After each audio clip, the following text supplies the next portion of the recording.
Hello everyone, and today I'll show you how to fix one of your JBL Live Beam 3 earbuds isn't working problem. So first of all, open your JBL headphones application. Now go to the other section.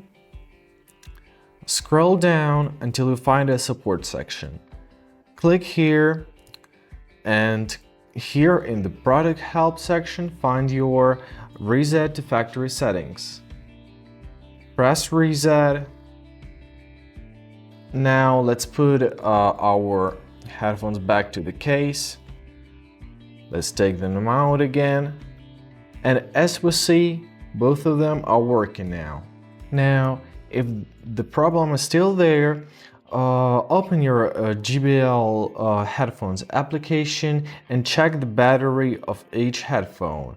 If one is low, just simply charge both earbuds in your case for about 10 to 20 minutes.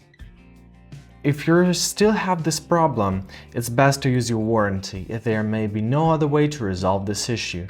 I hope this video was helpful. Thank you for watching and have a great day.